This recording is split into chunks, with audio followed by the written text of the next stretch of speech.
The day this started was December 26, 1996. And I remember this day very clearly because I was the only one stupid enough to go into the office the day after Christmas. And the whole office was silent.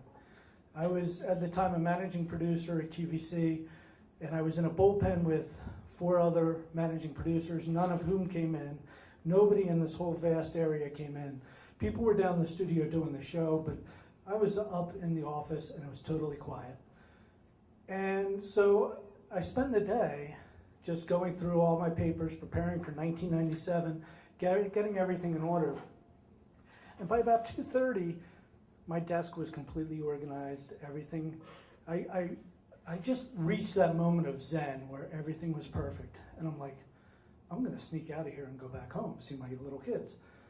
Well, right before I left, the phone rings, and it's my boss calling from home, and he's like, hey Jim, how's your year look? How does it look in the next month, your projects? And I had everything, I had just achieved zen. So I was like, things look good. He goes, well, I've got a special project. Go down and see the Vice President of New Business Development. He's down in his office, and he's got something, but it's going to require some work. So I go down, and this guy, Bill Lane, tells me, and I was just about to sneak out and go home with my kids, and now this guy, Bill Lane, says, we just struck a deal, we just got the signatures. Terry McAuliffe of the Democratic National Committee has signed on that QVC is going to sell inaugural collectibles. Ooh, right? little coins and T-shirts, all representing Bill Clinton getting reelected, the inaugural collectibles. But now for QVC back in 1996, this was a big deal because it wasn't the well-known name it is now. And trying to get the publicity, the press, and dealing with the Democratic National Committee was a big deal.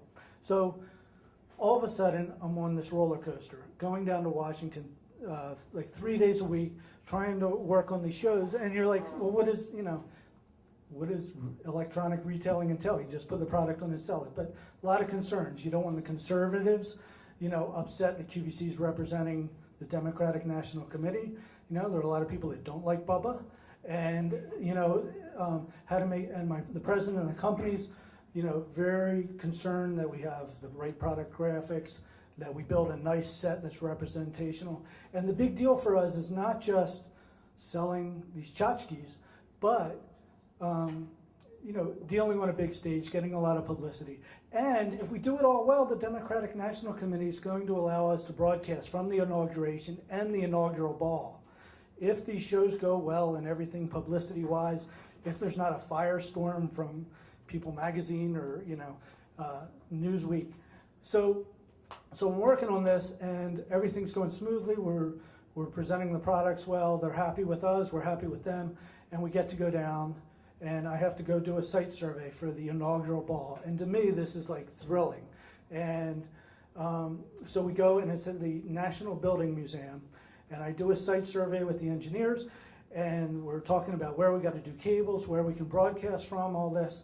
And the director of one of the dozen balls that night is very nice, very charming, and she's like, well, you can set up and you can put the cables through here and tie into power here, but on the day of the ball, Secret Service is going to sweep through here at 6 p.m. And once they sweep through, you cannot access that closet where the cables are going.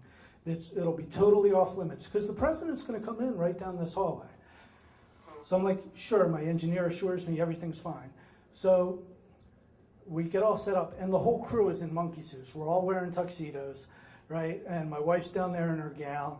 And so we're all set, we're all ready.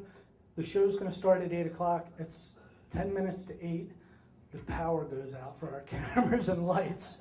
And I'm like, holy shit. I'm like, ah. And the truck, I think the AC was already broken, so I was like sweating in my monkey suit already.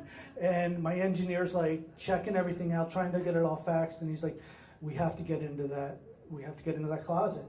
So, I'm drenched in my suit, and I'm panicked, and I go running down, and I turn the corner to where this hallway is, and there's this 6'5" gorilla Secret Service agent.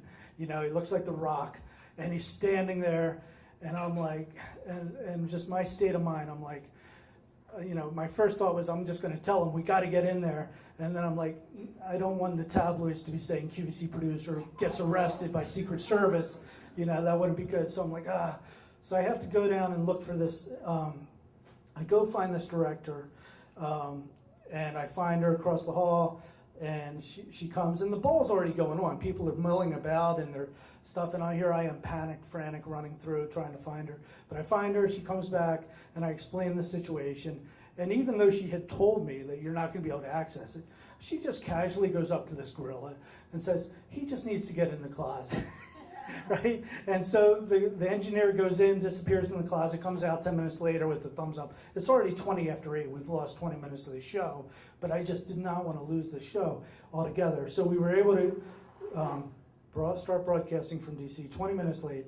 And two things I learned from that event was, all right, you know, I really, you know, I shouldn't be intimidated by Secret Service. Maybe take a breath and then just approach them, but don't be intimidated by the gorilla.